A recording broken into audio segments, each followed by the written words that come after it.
Do we use age to quantify or to qualify a man? Do we use the properties, the riches, the background, the educational background?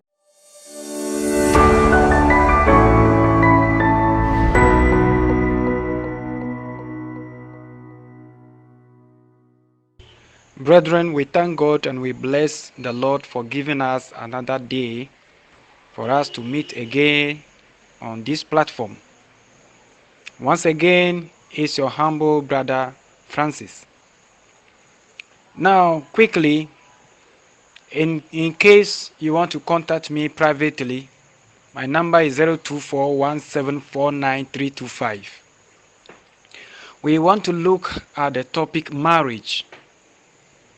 I don't want to be biased, but I'm going to delve more into the side of men. A lady or a woman can also listen to this and have much from it. So, we want to we'll be looking at topics, yes. So we only need the grace of God to meet on this platform and share these messages. On this series 1 of marriage, we want to try and look at man. Who is man? Woman. Who is a woman? And what does it mean to be a woman? Then we also try, if God will give us the grace, to also look at duration for proposal. When are you to propose? When is the ideal, the right time to propose? We'll be looking at things like wrong proposal, foolish proposal, and disappointed proposal. Then, questions of a serious woman. When you propose, a serious woman will give you some tough questions to answer. You must be able to answer those questions vividly, answer them properly, answer them well, sensibly, reasonably. For the woman to go and discuss with the friends, discuss with the parents, discuss with any advisor. For example, I counsel women and I counsel guys. If I'm counseling that woman and you've not answered those questions that the lady have asked you well, you're going to lose that woman. So, and we also try to look at the answers of serious men. What are the answers you should provide to that woman who is asking those questions because you are proposing to her? And then acceptance of proposal and promise. Acceptance of proposal and promise. What is that promise? The promise note. Anytime you propose, the lady must accept. After accepting, you the man, you must give a promise note. And that note will be in the form of a word. And that is the most important thing that lady is going to be thinking about every day. Women are auditory learners. When I say auditory, women believe in hearing a word. I love you. Darling, baby. A lady wants you to tell her I love you, no matter the amount of money, no matter of sexual intercourse or whatever that goes on. A woman still wants to hear this. My guy doesn't tell me anything. They are auditory learners. Excuse me to use this jargon. Their ears are very sweet with words. They like to hear sweet words in their ears. So be very careful to propose, because any time you give money to a woman doesn't mean much.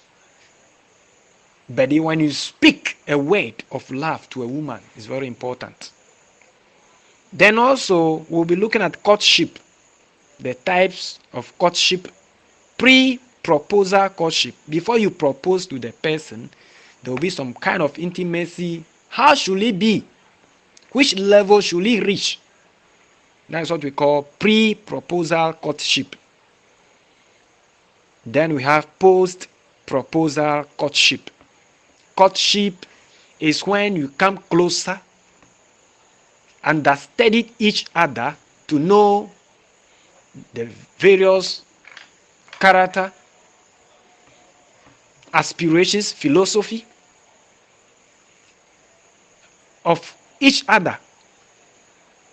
That is the time we term courtship, moving together.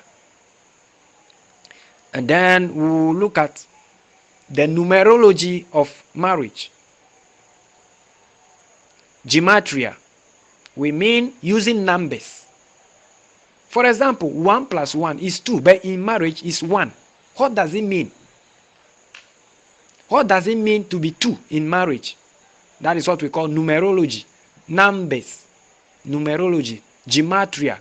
We want to measure, matria, measurement, arithmetic, metric, measurement, arithmetic, measurement. So we want to measure marriage or quantify marriage in terms of numbers. So we'll be looking at those things, and we have to know that all these things, when we quantify marriage with numbers, we will arrive finally at wisdom, knowledge, understanding. Brethren, the summary of what we're going to be learning, if God gives us the grace to have enough contact hours with this series of the lecture on marriage proposal or marriage in terms of the male, which some points will also be very helpful to the woman who is also looking for a responsible man. Knowledge is very important. Bible says, with wisdom God created the earth, and with knowledge he created the sea, and with understanding he holds the sky. He holds the heavens in the sky. It means that there are dimensions. Wisdom, knowledge, and understanding are not the same. What is knowledge? Knowledge is a body of facts, theories, philosophies, psychology, social behavior of any field. It can be physics, can be biology, chemistry, science, mathematics. It can be marriage. It can be sculpture. It can be music. Any field, the gathering of the facts, the gathering of evidences, the gathering of the ideas, the aspirations, the phenomena and beliefs. When you gather them, we call it knowledge. So for you to marry, you must have knowledge. Bible says, is it in Hosea chapter 4 verse 6 or so, it says, for the lack of knowledge my people perish. If my quotation is right, then it means if you don't have any deep knowledge about a woman, you're going to fail and you're going to perish one day. And then we come to wisdom. Wisdom is the rightful application of the knowledge you have got about something. If you have knowledge about phone, you will know that if you put phone in water, it will spoil. So the right way of applying the knowledge you have got from a particular field, a particular subject, a particular situation, a particular problem, when you apply that sensibly, we call it wisdom. So now, if you know knowledge, if you have knowledge about a woman, if you have studied what is a woman, you will now apply sensible, reasonable ideas to that woman and maintain that woman. Understanding. Now you're going to combine wisdom and knowledge to reach at understanding. Understanding is deeper. You understand the knowledge that you have gathered, and you know how to apply it, and you know the effects, the cons and the pros of the application of the knowledge, that when you don't apply it rightfully, you know the cause and the effect, the problem that it will bring, the consequences, the problems that will arrive out of you mistakenly applying the knowledge. So understanding means you know what is a woman, you know what a woman can do to you, you know what is marriage, you know what can cause breakage of marriage, can know what can bring about divorce, you know the cases in divorce, delays and failure in life if your marriage has come to the rock. So that is understanding. Brethren, we're going to look at these topics. This is not the end of it. Today, there's a very important item in marriage, especially to the ladies, which is the ring, engagement ring or promise ring. For me, we see the ring to be very important, but it's not important in marriage. The most important thing is a word. So when we do numerology or gematria of marriage, a word which I will be bringing out very soon, or if God permit, the next series, that word stands for the ring. So the ring is just a physical object. Sometimes the ring is not even important at all. We don't even need it in marriage, but we need something to bind the people together. Brethren, we'll be learning about all those things. So today, because of no time, we want to just make it very short. So let's look at the man. The man. Who is the man? After God created everything, the Bible says he created a man in his own image. And we know God is the one who has the ultimate power. He is the one who created everything. He is the first, the last. He said, I am the Alpha and Omega, the beginning and the end. So a man took the form of God.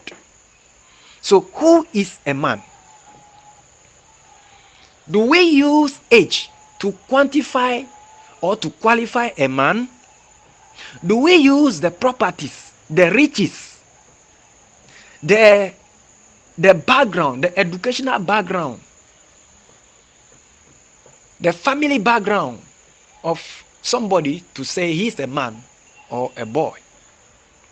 Brethren, to be a man is more deeper than numerical value.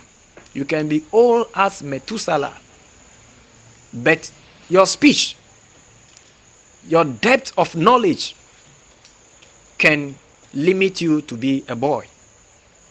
So who is a man?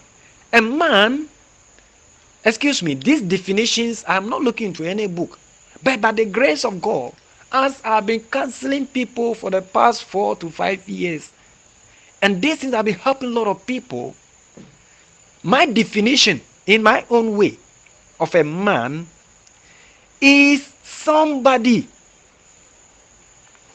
a male human being who is matured in his knowledge of the world, of life, of human philosophy, of principles, the rules of engagement of this world, who have exercised them, practiced them, and have found himself approved, therefore ready to also pass this knowledge, this wisdom, this understanding, this philosophy, this research, this wisdom onto another person. Somebody who has been handed onto a responsibility. Somebody who has been given a work and he has been doing it fervently, faithfully, therefore wanting another person to come and help. That is in terms of work. A man is somebody who has disciplined himself in the laws, in the do's and don'ts of life, and therefore need an award from his maker. an award of somebody to come and salute him and appreciate him and also help him for his purpose to be fulfilled more. That is a man. So, if you are a man, you must have something doing as a job. If you are a man, you must be disciplined. If you are a man, you must set rules, principles for yourself. You must obey the rules of life, the rules of engagement of life. When do I sleep? When do I wake up? When do I know my room is dirty? When do I know the things in the house need to be put into proper arrangement? Do I know the meaning of life? The meaning of life, the meaning of the things that are happening around us. If I know those things and I have ideas to control them, because a man is a controller, is a caretaker. The animals, when do we feed them? So, a man always thinks of what to do to maintain the things that his maker has handed on to him. The biblical narrative. I don't cancel only Christians. So, though quotations may come in once, but I don't dwell all my distance on only the Christians, because people, the Muslims, the Hare Krishna, the pagans also come and seek for ideas about life. So when I bring in the biblical perspective, it will be in snappy way. Even the Bible says, after God created every creature, he created man and brought that creature, the creation, before man to name them. And any name that man named these creatures as being the name of those things up to now. For you to be a man, you must pass through tests. You must be taking care of something, a job, taking care of your own life, being responsible, being disciplined, be trustworthy. You must be trusted with something. Your father must be able to give you a company, and that company must be in order. A man does not wake up and just eat. A man plans before he sleeps. A man prays before he sleeps. And a man is the spiritual leader. He is the patriarch of the family. When I say patriarch, I mean those days when there are no pastors. But the family elders, the fathers of faith, are the pastors. They pray in terms of spiritual attacks. Are you up to that level? If you're up to that level, you are a man. A man is somebody who has set some rules for himself and he has been obeying it, and also want to train somebody. A man is a master of arts, is a master of philosophy, is a master of life, is a master of the rules and the principles of life. Therefore, he is going to be in control. A man always controls. A man always rules. If you have something in your hand, ruling it, then if you are responsible for something, if something is under your care, you are learning responsibility. So, I may not be able to delve deeply into all the things that makes a man, but I believe I'll be able to capture at least 30% for you on this series about a man. Now, remember, if you are a man, for you to find a woman, there are some things that are in you that you are looking for in another person. Those are the things you have already mastered yourself with as a man. For example, if you have mastered failure in your own life and you are now looking for a woman who is not a failure, you are a hypocrite. You are going to bring an opponent, a fighter into your house, because you are going to believe in failure and your wife will not believe in failure. So you find a woman. We will be looking at the meaning of a woman, finding a woman, seeing a woman, and seeing a girl. Okay? A woman is a man that comes from the womb or the wounds of a man. The wound. A wound that pains. Your wound. The tree says a crow. Every says a bee.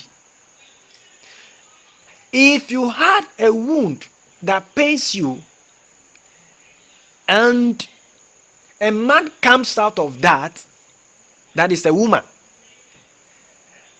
When do we get a woman? We get a woman for a man if the man has laid some standards, some principles of life. He has behaved to a point he needs an award, not to be single anymore.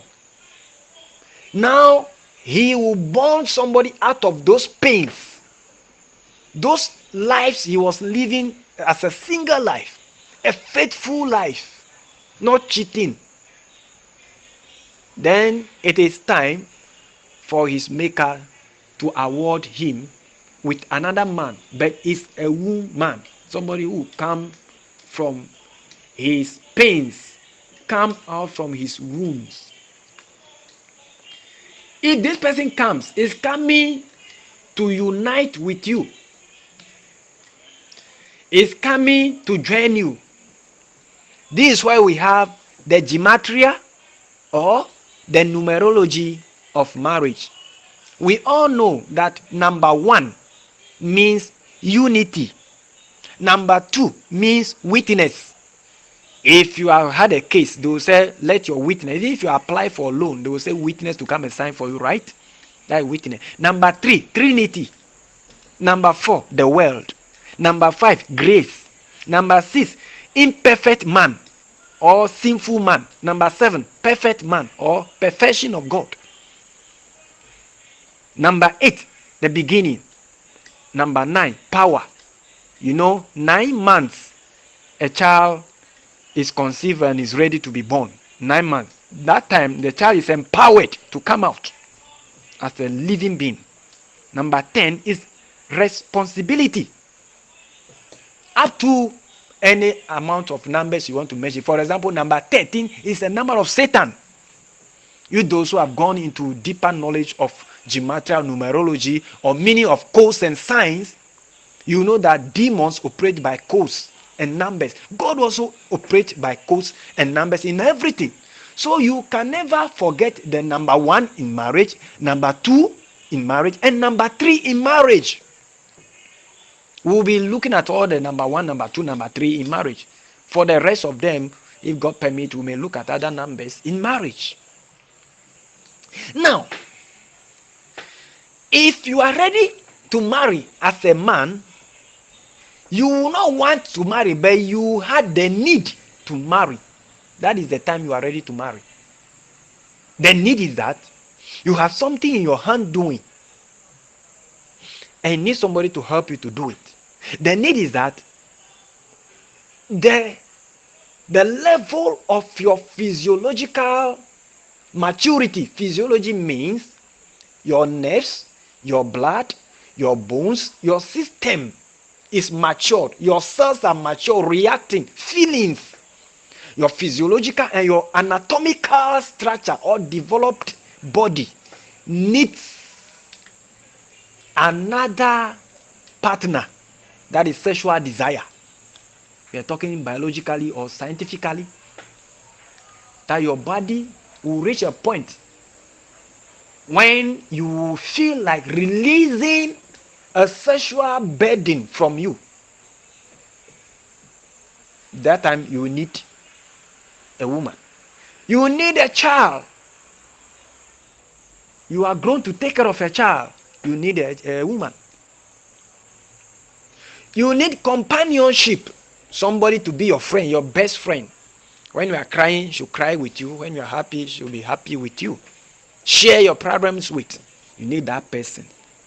Now, that person is an individual being trained from somewhere with a different philosophy, different aspiration, different ideas, different faith, different religion, different food, different environment, different town, different nation, different culture.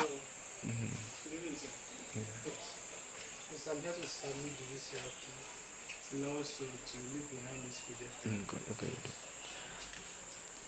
So with this person, you must be able to look for such a person that will be compatible with you.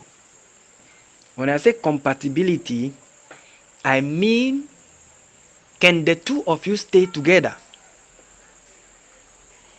Are you friends or you are enemies?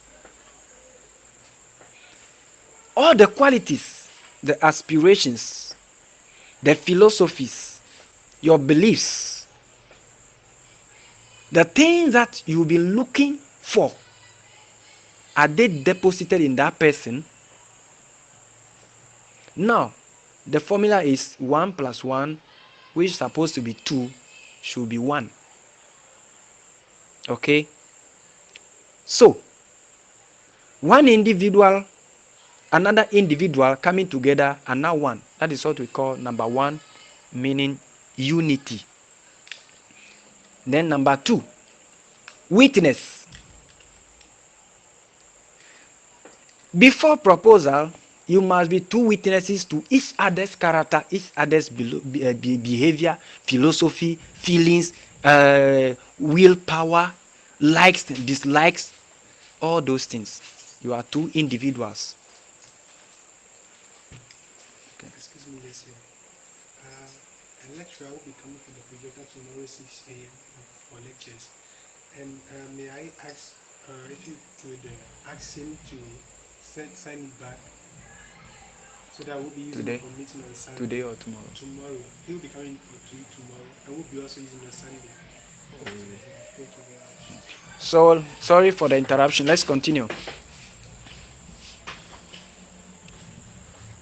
So 2 witnesses coming together to find one understanding, one knowledge.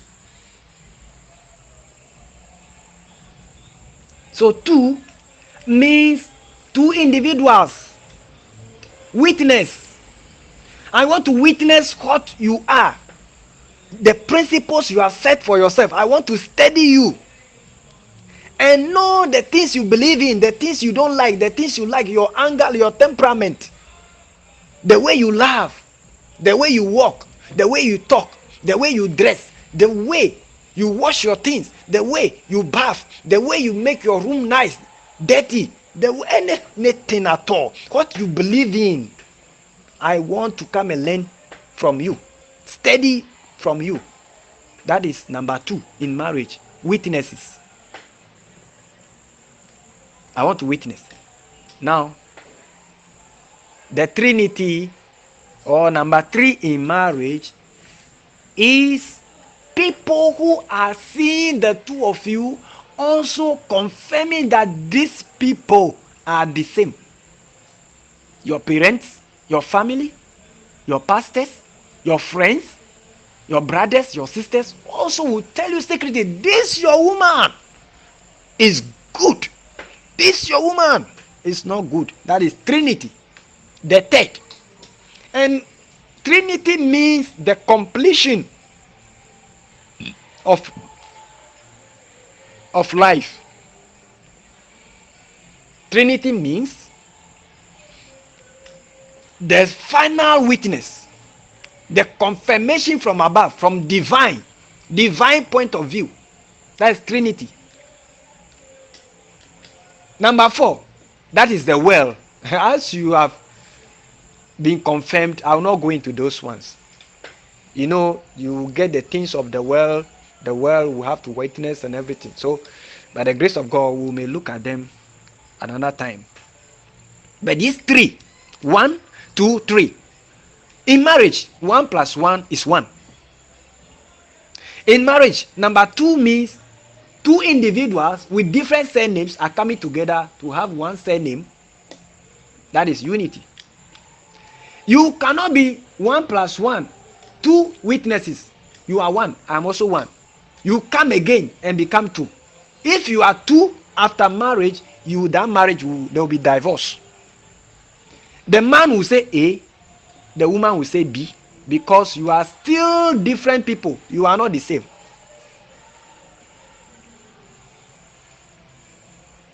You are not the same. Okay. Now, the woman, ask yourself, there is a common adage, proverb in a way that, or it's not a proverb, I don't know, idioms, adagana, idioms. It says, what is the meaning when a woman ties her cloth and opens it and retie again? You know, just look at a woman, any woman. Look at the woman, any woman who tie her cloth, maybe coming from the bath or tie a cloth in the house. The cloth will not be losing, it will not be falling down, but the woman will lose it and then tie it again. As she's there, she'll be checking the cloth, lose it and tie it again. What's the meaning of that? I know you have different ideas, different answers, but I will give the final answer, and I will I will let you also to go and research and ask old people in your community what it means. I know you say that, and the woman, any woman that sees a man and is feeling, or you want to fall for the man, want the man to say something to her, the woman will open her cloth and retie it so that they show her pant, so that the man may feel, or to seduce the man. I know that is coming in your mind. Okay, it's not too bad. It may also be part of it. But the ultimate answer, brethren, is the woman is saying only one thing. And take this very, very, very serious. What the woman is saying is that we women, we are those who make it good and make it bad. Take this word from me very carefully. We are the builders and we are the destroyers. That's why the woman will build her cloth, tie it, and lose it again, and retie. As soon as she tie the cloth, she will lose it again. You check a woman who tie a cloth. Whether she's going to fetch water, she's on the way going to find, she will lose it and tie again. Somebody will say, oh, she's trying to check if the cloth is tied well.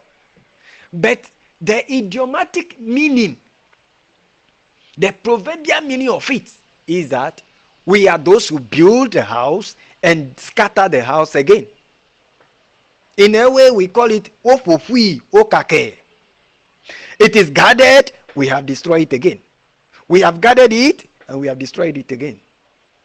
That's what we used to laugh at. Anybody who is at church and is snoring, is sleeping, we call it, they are building the word of God, we are scattering the word of God. Opofui okake. That's for laughter. God bless you for listening to this series. You are going to hear a lot of things, and it's my way of making my lecture very vivid and interesting. God bless you. So that is a woman. Now, from here, we say, who is a woman? A woman is an idol. Is an idol means we are not insulting the woman, no. But a woman is an idol means she's supposed to be worshipped. She's a goddess. She's a god for you to worship. In fact, if you are not careful because of a woman, you can't even worship God again. If you are not careful because of a woman, you can't even listen to your parents again. I'm telling you. So take it from me that a woman is an idol. Okay, why is she an idol? Have you seen an idol in a shrine before? That idol has an altar, and the woman also has an altar. That altar can be a stone, can be a rock, can be a stick, can be a bottle, can be anything, can be a pot where you pour blood. You pour blood on it, pray for it. That is it. A woman also is an idol. She eats blood and she shares blood. Let me tell you the secret. If you don't know and you have lied with any woman anyhow, rape a woman, or use any woman without pay, without any fulfilling your promise, or you have proposed to a woman and disappointed her so painfully, if that woman goes on her altar, the natural altar that God has set for her, and she curses you, if you are not careful, you will not do well in life. Listen very carefully to me. Why is it that every month a woman will share blood through menses? Why is it that after a woman shares blood in her menses 1 week, if she doesn't lie with a woman, if she doesn't lie with any man and take replenishment of the blood that she has lost back, she will not be feeling fine. She will be her eyes all will be turning around. You ask any woman, after the woman has finished her menses, if she's used, if she's married, and that woman will be having appetite, the highest libido for a man. It means a woman is an idol that shares blood and also eats blood. The sperm that you share with her is the blood. That is why the man, you must take a food that is nutritious to supply blood. Now, there is no God, no idol that you want to sacrifice to. You go and sacrifice in point B today, and point C you sacrifice there, and point B you sacrifice there, and you will not always sacrifice in one place. You must sacrifice in one place always. That is the altar. So the woman's private part is the altar where you must go and sacrifice. If you don't know, you go and sacrifice at a different place where the altar is not. Your idol will ask you. The idol will catch you. You either fall sick or you must go and buy goat.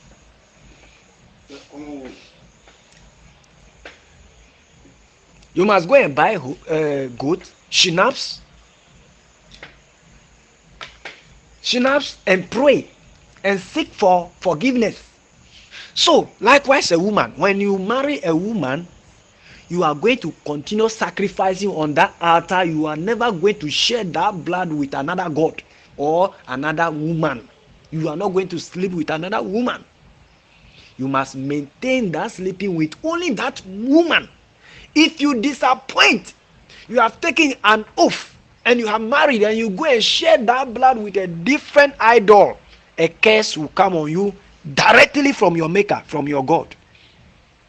Whether the woman curse you or not, naturally a curse will come to you. You have broken your marriage vow. So that is the secret altar of a woman.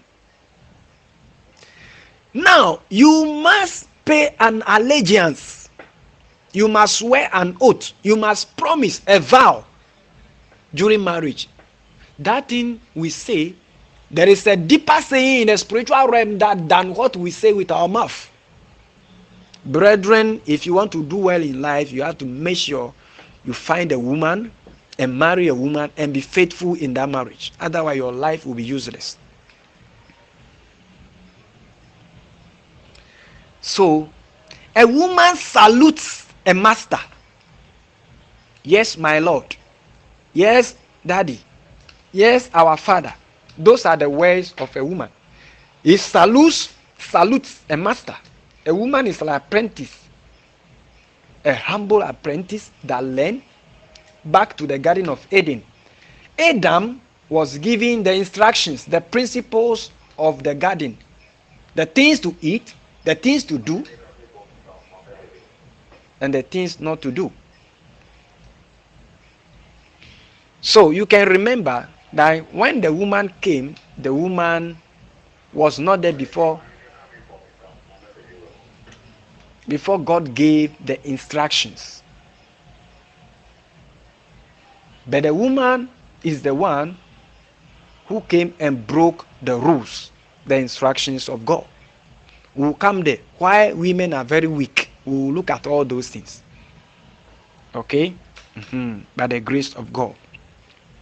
So the woman salutes, the woman humbles, the woman takes instruction from the man.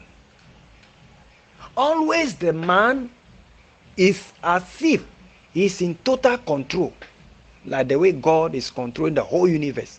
And that your house is also your world where you are going to control. If you control wrongly, wickedly, there's a punishment from heaven to you directly, because the woman is a humble being.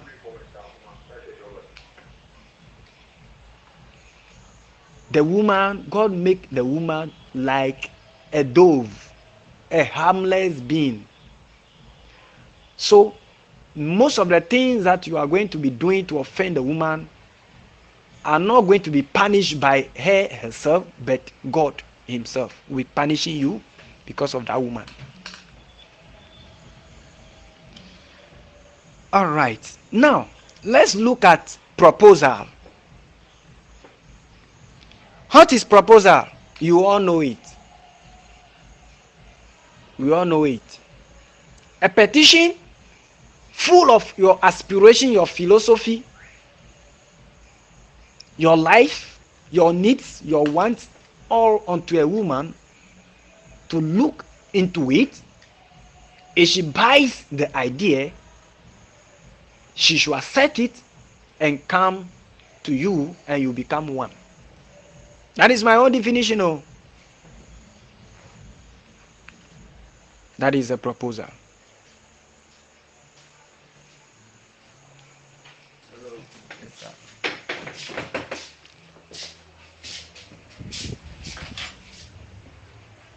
Please be on the line with me. I'll be back very soon.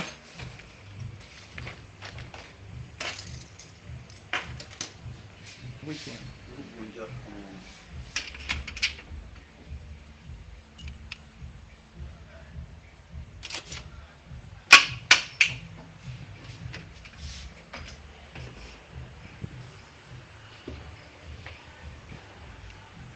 Okay, let's continue.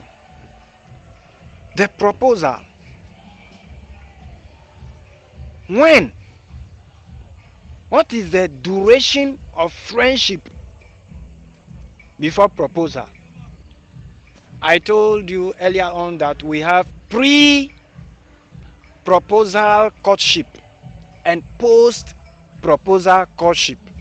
We call something pre-proposal courtship, especially most of these terms, by the grace of God, I coined them for me to be able to bring myself clearer to you. So whether there is a term like this, or with me, with my counselees, I have a term like this. Pre means before proposal. You can never propose to a stranger. Listen to me very carefully. I say you can never propose to a stranger. The person you propose to is somebody you have found something in. You can look for a girl to sleep with and say you have proposed maybe friendship, fornication to her with that person. That proposal is not what we're talking about. That one you can even meet a shower on the street and say something. I want to pay and sleep with you. That is your way of proposal. I mean proposal in marriage. Before you propose, you must be friends. Many men fail in this place. As you are listening to me, you know that I'm telling the truth. Many men are very, very eager to propose. The moment they see the lady fair, the lady can speak fluently in English, the lady has money, the lady has the back, has the front.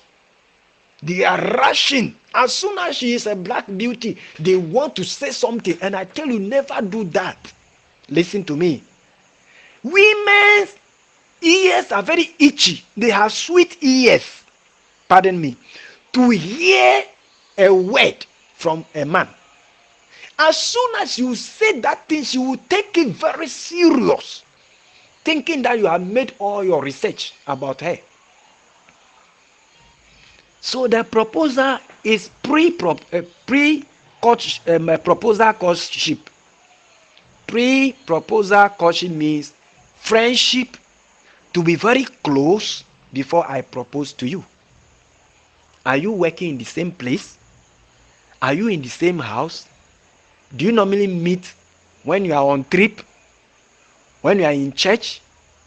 When you go to the farm? When you go to the market square? Do you normally meet? Do you listen to the way she speaks? Do you listen to the way she's friendly? Do you listen to the way, have you studied about how she fears people, she respects people, the way she talks, the way she dresses, the way she dress herself, she packages herself.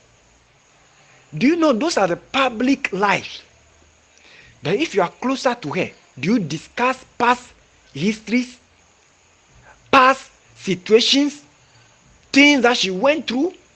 Do you discuss those past lives, some mistakes, some bad things she has ever done? Have you heard any of those things? I tell you, if you only hear only good things about that friend, you've never heard any bad thing yet. I want to tell you to wait until you hear some of those things before you propose. Do you know some of her boyfriends? Do you know some of the things she ever done? As you continue to be in that pre-marital or pre-proposal courtship, you will hear them all. You will know some of the guys that are proposing to her, and she either want to accept or not. She will even ask you if you portray yourself, and I will teach you how to portray yourself and make yourself a brother to that lady, so that you will hear all her secrets later on. If you are interested in her, you now propose to her. At this time, you can have 2-3 ladies whom you have nothing doing with sleeping, whom you have nothing doing with proposing, but they are your friends. It is not bad. You have to open the gap and close it narrowly, and find one who is faithful, who have passed all your tests. I tell you, you are going to set exam for them. This is a 1 hour lecture on this series. So wherever we reach, we'll stop it there. So this will be lecture 1. Okay? So you must know the person, what she likes, what she doesn't like, her color code, the kind of life she lead. Is she a clubbing type? Do she like to go to clubs?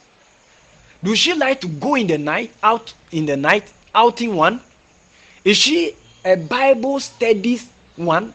Is she God fearing one? What are the things that makes her happy? Can you provide those things? Is she a drunkard? Are you also a drunkard? You cannot marry somebody different from whom you are. Otherwise, there will be trouble. Don't deceive yourself and say, oh, when I get her, I will change her. Let me tell you, I will tell you something.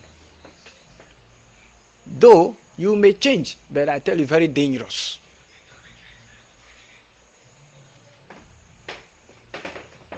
It's very dangerous. So, what do you know about her that somebody doesn't know? You start it being friends, discussing few issues together, become very close, try to know where she stays, what she does, know few things, about the person, interrogate her with some questions that she will never suspect anything about proposal. Hear all those things and also try to give her advice. She may find herself among two guys, bringing the character, the behavior of these two people. You can give advice, but don't show up as if you are interested. Just give a good advice. Know the person's life. Is he a promiscuous person? Is he a faithful person? Give her advice. Counsel her in all those things. The person's past life doesn't matter. She may be a prostitute, but has come to the Lord. Now she takes advice that you give her. She repents from all those past lives. Stay faithful, taking the word of God seriously. Have a good temperament, obeys and takes instruction. If those are the things you have trained yourself with whilst you were a single person, if those were the things you have trained yourself with, if those are the things you have been praying for to find, and you have seen those things, she is not welcome. You continue in such a friendship 6 months, 1 year, before something will be thrown into your mind that this person, if I don't see this person, it seems I'm missing something. If she also doesn't see you, she's also missing something. If it has taken to a year, then it means that there is something that is in you. You have begin to find it in that person as well. So the proposal, if you are 80% sure the things you have found in her within that 1 year are truth, you ask one friend, two friends secretly, and they say, oh, this our sister, she used to be like this, but today, now, this is how she is. And she has already told you all those things, and you compare those things with the third parties, and they are true. Ask yourself now, hey, Bra Kojo, are you ready to go with this 80% of life character I found in this person? You will now make a decision. Think about it well, because you cannot go and propose. Either the person reject or accept, and you come back one day and say, oh, I am sorry, that day I have drunk, or I didn't mean it, and I proposed to you. No. If you do that, they will call you a name, and I wouldn't want you to bear that name. Think about it. If that person sweet all your aspirations of philosophy, what you want, think about, now go and pray to what you believe in. I believe in Jesus, so I'll pray to Jesus. If I begin to see that person in dreams, I'll ask myself, am I just having a fever love? You can share foods together, but never propose, never sleep with the person. Take the person as a sister to you, as a workplace sister, a church member who is your sister, just like that. I tell you, she will open up herself and tell you all her secrets. The reason why you must delay your proposal is that we men, we can pretend. A woman whom you meet the first day and you tell her, I'm studying you, I'll be proposing to you, she will pretend with you and hide her secrets, and she will never show her own character. So you also hide your intention of proposing to her. Just be like a brother, a simple brother who is just trying to help her. That is all. You must not be selfish and stingy. If you are stingy, you cannot find what I'm telling you. Be liberal, thinking that, oh, I can get this person as a marriable woman, or I can lose her to anybody. If you are able to change something in that woman A woman will marry somebody who is his father, somebody who has mentored her, somebody who has taught her something. If that woman used to drink, let me tell you, my wife used to wear short skirts. My wife used to drink maybe beer, those soft drinks that there are some percentage of alcohol in it. But when I came into her life as a brother to her, she stopped all those and she began to praise me. That if not this brother, my life would have gone a different way. Can that lady also boldly tell the friends that this man has changed something in my life? My brother, if you are not able to change anything in that person's life, you are not a man yet to that woman. That she will boast of. She must boast of you changing something in her character. You can't give her only money. You must give her moral, religious character, God-fearing character. If you have done that, the woman have now found somebody who look like her father. Because remember, in marriage, you are going to be a father to her. If your prayer has coincided with your dreams, your feelings, the things you have found in her, do you really love her? When you see her, do you feel like you are missing somebody? Does your heart vibrate when you meet her? Anytime you meet her, does something rise up in your heart? That is genuine love. There are some people who are standing with you, you will not feel anything. You are not meant to marry. So at this point, you have now finished your pre-proposal courtship. You can now propose to the person and say, brother, what do you mean? You mean we should be wives and husbands? Why didn't you tell me earlier? And you have allowed me to tell you all my secrets and all this one. You are not telling me all this. I say, my sister, I say, I'm proposing to you, I love you. Or if she doesn't ask you that way, she will not ask you questions of a serious woman. We are now at the questions of a serious woman. If you have not done a wrong, okay, let me explain wrong proposal. Wrong proposal is when you see a girl and you propose to the person. That is not a proposal. Foolish proposal is when you see a woman and you propose later on. You said, I'm sorry for that proposal. Or disappointed proposal is a proposal you have made, and because of your own character, the lady has also found something in you later, and so that the car doesn't belong to you, that house doesn't belong to you, you have deceived the person. That is a disappointed proposal.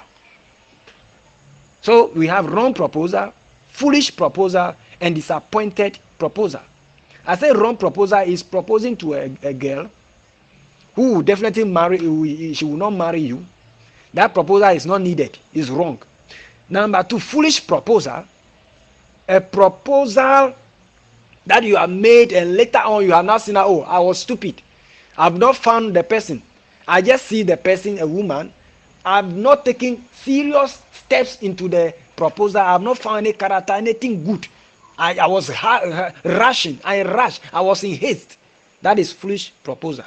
Disappointment or disappointed proposal is a proposal you have made to the person, you have told lie, maybe you have wear a jeans, wear a boot, you have used a car, doesn't belong to you.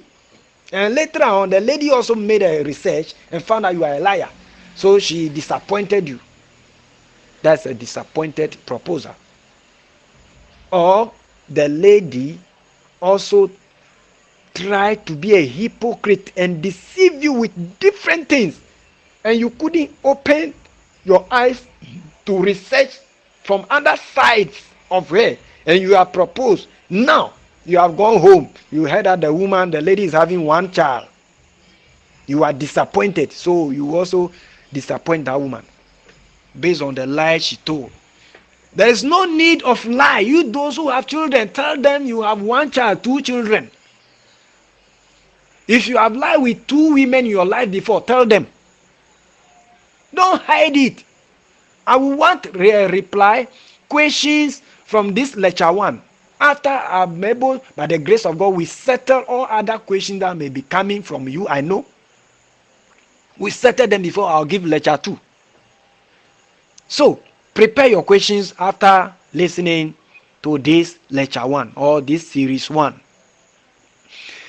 Some of the questions from this woman, whom we are terming to be a serious woman. Every serious woman whom you propose to the first time will not mind you, the second time will not mind, the third time she will bring you some questions. She will ask, hey, who is your counselor? Who gave you those questions? Listen to those questions. Number 1, are you serious of what you are saying? How will you answer it?